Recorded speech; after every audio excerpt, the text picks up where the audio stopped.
Good evening students, welcome to this next class of model auxiliaries। देखो आज हम model auxiliaries में study करेंगे विल वुड का। सबसे पहले देखो चूंकि वुड विल का ही पास्ट ग्रुप है तो सबसे पहले हम विल की स्टडी करेंगे। विल के नोशंस में देखो दो तीन नोशंस है विल के। फर्स्ट है wish, then demand, then request. जब हमें किस चीज की इच्छा जाहिर करनी हो कि मेरी इच्छा है कि ये ऐसा होता, ये काम ऐसा होता, इस प्रकार की इच्छा को जाहिर करने के लिए हम विल का यूज करते हैं। सेकंड वन विल का यूज करते हैं हम डिमांड। जब हमारी कोई डिमांड होती है उस डिमांड को शो करने के लिए, उस डिमांड को व्यक्त करने के लिए, उस डिमांड को रखने के लिए हम विल का यूज करते हैं। थर्ड वन है रिक्वेस्ट। जब हमें किसी के सामने पोलाइट रिक्वेस्ट करनी हो, हालांकि जो विल मॉडल है उससे लेस पोलाइट व्यक्त होता है। मीन्स पोलाइटनेस तो व्यक्त होती है विल से, लेकिन थोड़ा कम पोलाइटनेस। बहुत ज्यादा पोलाइटनेस हम विल से शो नहीं करते हैं। जब भी हम ज्यादा पोलाइटनेस का यूज करते हैं तो वुड या कुड का यूज करते हैं, ना कि विल का। विल से नॉर्मल पोलाइटनेस का बोध होता है। तो देखिए सबसे पहले जिस नोशन की बात करेंगे वो है सर्टेनिटी। सर्टेनिटी मीन्स निश्चिंतता।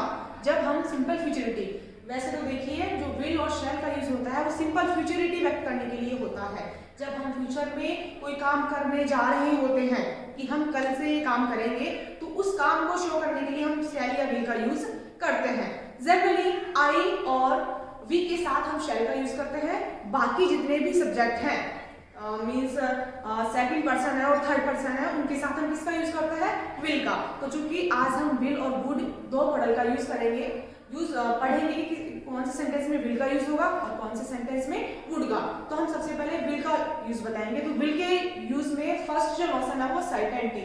जब हमें निश्चिंतता, सर्टेन का मतलब होता है निश्चित, सर्टेनिटी का मतलब निश्चितता। जब हमें किसी भी काम की निश्चितता का पता चलता है, निश्चितता का बोध व्यक्त करना होता है कि इस काम से हमें निश्चिंतता व्यक्त हो रही है कि हम ये निश्चित रूप से काम करना ही हमें या करेंगे, तो उस सर्टेनिटी को व्यक्त करने के लिए हम कौन सी मॉडल का यूज करेंगे, विल का। देखिए I will do my homework. मैं बता रही हूँ कि मैं मेरा जो गृह कार्य है वो करूंगी। मीन्स सर्टेनिटी का पता चल रहा है कि निश्चित रूप से कल मैं अपना गृह कार्य करके दिखा दूंगी। सेकंड वन देखिए प्रॉमिस। प्रॉमिस होता है वादा। जब हम किसी से किसी काम की करने का वादा करते हैं, मैं निश्चित रूप से तुम्हारा ये काम कर दूंगा, या मैं तुम्हारे से प्रॉमिस करता हूँ कि मैं ये काम निश्चित रूप से करूंगा, तो उस प्रॉमिस को व्यक्त करने के लिए हम कौन सी मॉडल का यूज करेंगे, विल का।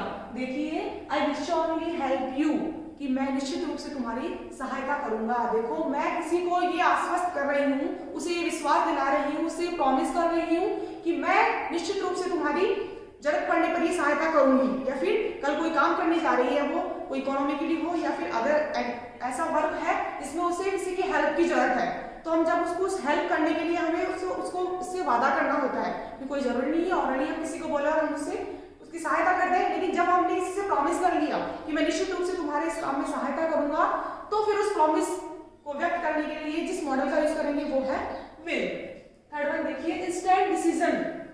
जब हमें अचानक ऑन द स्पॉट कोई डिसीजन लेना होता है, इंस्टेंट होता है क्षणिक, डिसीजन होता है निर्णय। जब हमें क्षणिक अचानक रूप से जिस टाइम अपन जो काम कर रहे हैं उसी टाइम अचानक रूप से हमें ऐसा कहा जाए कि ये काम का ऐसे करना है, तो उसका डिसीजन जब हमें ऑन द स्पॉट लेना होता है, तो उस ऑन द स्पॉट लिए हुए डिसीजन को व्यक्त करने के लिए हम कौन से मॉडल का यूज करेंगे, विल का। देखिए if you are not able to solve this sum then I will.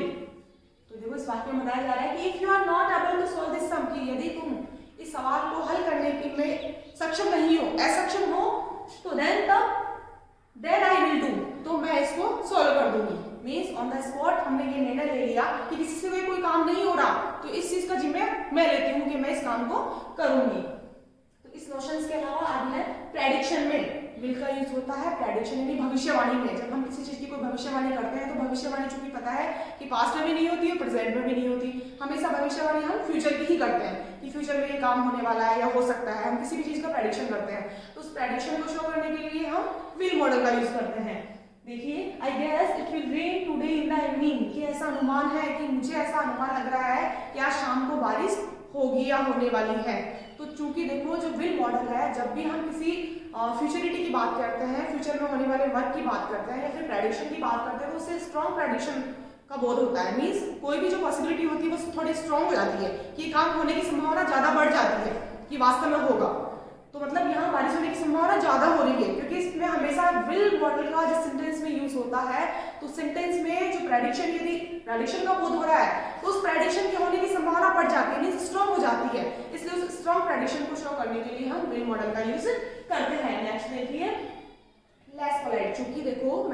बताया था कि पोलाइटनेस व्यक्त होती है विल से, लेकिन लेस पोलाइटनेस मींस थोड़ा कम, और जो वुड होता है उससे मोर पोलाइट मींस जो वुड का यूज होता है इस सेंटेंस में उससे मोर पोलाइट मींस कुछ विल से कुछ ज्यादा पोलाइटनेस का बोध होता है।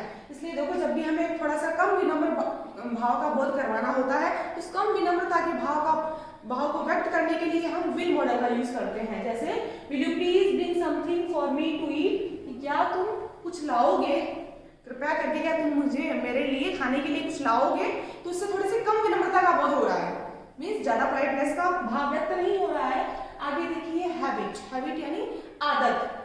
देखिए she will be late definitely he is always late. देखो सेंटेंस से जिस आदत का बोध हो रहा है वो ये कह रहा है कि सी विल बी लेट डेफिनेटली कि वो निश्चित रूप से लेट होंगी, वो निश्चित रूप से देरी होगी उन्हें। ही इज ऑलवेज लेट क्योंकि वो अक्सर ही लेट होती है, ये उसकी हैबिट में है कि वो आज ही लेट नहीं आ रही है। आज ही हम उसकी लेट होने का भविष्यवाणी नहीं कर रहे हैं, लेट होने का नहीं बताया है, क्योंकि हमें उनकी इस आदत का पता है कि वो जनरली लेट होती है, तो उनका ये हैबिट में हो गया, उनकी हैबिट हो गई है रोजाना लेट आने की।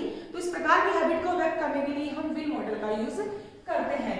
देखिए बच्चों आगे हम जो विल के पास्ट रूप वुड का यूज करेंगे, क्योंकि वुड विल का ही पास्ट रूप है, तो सेम जो नोशंस विल के हैं वो ही वुड के होंगे। कुछ केवल माइनर डिफरेंस है, उस माइनर डिफरेंस की अपन बात कर लेते हैं कि इस माइनर डिफरेंस से वुड विल से अलग है, बाकी जो नोशंस विल के हैं वही वुड के हैं। बस विल से थोड़ा लेस पोलाइटनेस का भाव व्यक्त होता है और जो वुड से है वो मोर पोलाइटनेस का भाव व्यक्त होता है। मींस कुछ ज्यादा पोलाइट रूप से अपन किसी से रिक्वेस्ट करते हैं या फिर किसी से कुछ मंगवाते हैं या फिर कोई इच्छा जाहिर करते हैं तो हम उसको व्यक्त करने के लिए किसका यूज करते हैं, वुड मॉडल का। फर्स्ट जो नोशन है वुड का वो देखिए, पास्ट केस में, रिक्वेस्ट में और डिमांड में जब भी कोई पास्ट की कोई इच्छा अपने को व्यक्त करनी होती है कि मैं जब ऐसा था तो ऐसा करते थे, हम जब पहले बचपन में थे तो ऐसा करते थे, तो उस पास्ट इच्छा को व्यक्त करने के लिए हम वुड का प्रयोग करते हैं। और वर्तमान में यदि हमें कोई इच्छा जाहिर करनी होती है तो भी हम वुड का यूज करते हैं। जैसे देखो फर्स्ट वन देखिए, I wish he would be here, कि काश वो भी यहाँ होता। मींस मान लो अपन कोई बात कर रहे हैं या फिर कोई फंक्शन अटेंड कर रहे हैं तो हम किसी को मिस कर रहे होते हैं, मान लो अपना भाई बहन कोई दूर हो, अपना कोई रिलेटिव दूर हो और अपन उसको व्यक्त करना चाहें कि उसको प्रेजेंस को फील करना चाहें अभी वर्तमान में, तो हम उस पास्ट के रूप में, हालांकि जो भी सेंटेंस हम यदि हम उस पास्ट की किसी फीलिंग को वर्तमान में अपन जाहिर करना चाह रहे हैं किसी के सामने, तो उस पास्ट फीलिंग को शो करने के लिए हम पास्ट सेंटेंस का यूज करेंगे, मींस विल के पास्ट रूप वुड का यूज करेंगे। देन देखो यहाँ ये बताया जा रहा है कि आई विश की काश, या फिर ये मेरी इच्छा है कि ही वुड बी हियर, कि वो उसको यहाँ होना चाहिए था।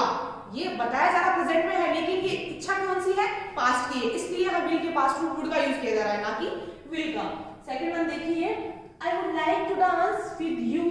अब यहाँ ये इसका पास्ट रूप का यूज हो रहा है लेकिन सेंटेंस पास्ट में नहीं है, यहाँ ओनली इच्छा को व्यक्त किया जा रहा है। मींस ज्यादा वाली इच्छा को, जो ज्यादा पोलाइटनेस अपन ज्यादा व्यक्त करते हैं तो उसमें वुड का यूज होता है, लेकिन ज्यादा सीधी मन की जो इच्छा होती है अपनी कि मेरी इच्छा है कि मैं तुम्हारे साथ खाना खाऊं, मेरी इच्छा है कि मुझे तुम्हारे साथ डांस करना है, मेरी इच्छा है मैं तुम्हारे साथ रहूंगा या फिर रहना चाहता हूँ, तो उस इच्छा को व्यक्त करने के लिए अपने को वुड का यूज करना होता है। सेकंड वन देखिए, I would like to dance with you, कि मेरी तुम्हारे साथ डांस करने की इच्छा है। जब हम इस प्रकार की इच्छा को व्यक्त करते हैं कि मेरी तुम्हारे साथ खाना खाने की इच्छा है, then I should use will model. आगे देखिए, पोलाइट रिक्वेस्ट। आगे है पोलाइट रिक्वेस्ट का मीनिंग होता है विनम्र निवेदन। जब भी हम किसी से पोलाइट रूप से रिक्वेस्ट करनी होती है, निवेदन करना होता है बिल्कुल विनम्र तरीके से, तो हम वुड मॉडल का यूज करते हैं। देखिए example, would you please bring me something to eat. हम पोलाइट रूप से किसी से कुछ मंगवाने के लिए कह रहे हैं कि क्या कृपया करके तुम मेरे लिए कुछ खाने को लिए ले आओगे। जब भी हम किसी से विनम्र तरीके से कुछ मांगते हैं, कुछ लाने के लिए कहते हैं, या फिर अपन कुछ उनसे उनकी इच्छा पूछते हैं कि would you like to eat something, क्या तुम्हें कुछ खाना है, उनकी दूसरों की इच्छा को जानना हो या फिर अपनी इच्छा जाहिर करनी हो, तो दोनों चीजों को व्यक्त करने के लिए वुड मॉडल का यूज करते हैं। आगे देखिए, अगला क्वेश्चन है टू शो प्रेफरेंस, कि जब हमें जो अपना जो मेजर काम है, मीन्स अपने को जो प्रेफरेंस में सबसे पहले जो काम करना होता है, यदि उस काम को व्यक्त करना है तो उस काम को व्यक्त करने के लिए जिस मॉडल का यूज करेंगे वो है वुड। जैसे I would rather study now, मान लो अपन बहुत सारे काम अपने दिमाग में है कि मुझे ये भी करना है, ये भी करना है, ये भी करना है, लेकिन प्रेफरेंस में मीन्स सर्वोपरि अपने लिए कौन सा काम है कि जो ज्यादा इंपॉर्टेंट है हमारे लिए कि वो सबसे पहले करना है। सारे काम करने इंपॉर्टेंट है, लेकिन उनमें से भी काम ऐसा होता है जो अपने को प्रेफरेंस के रूप में, इस क्रम के रूप में कि सबसे पहला जो मोस्ट काम है वो सबसे पहला कौन सा है। इस प्रकार के काम को व्यक्त करना है हमें किसी सेंटेंस में, तो सेंटेंस में इस प्रकार के काम को व्यक्त करने के लिए कौन सी वर्ड का यूज करेंगे, वुड का। तो देखिए I would rather study now, बहुत सारे काम है लेकिन उसमें सबसे इंपॉर्टेंट जो काम है वो हमारे लिए स्टडी। तो स्टडी को अपन प्रेफरेंस दे रहे हैं, तो उस प्रेफरेंस को व्यक्त करने के लिए किसी वाक्य में हम वुड मॉडल का यूज करेंगे। तो इसमें इसलिए इस प्रेफरेंस को व्यक्त किया है I would rather study now. आज हमने पढ़ा विल और विल का पास्ट टू वुड। आगे हम पढ़ेंगे शैल और शैल का पास्ट टू शुड। तब तक के लिए बाय बाय।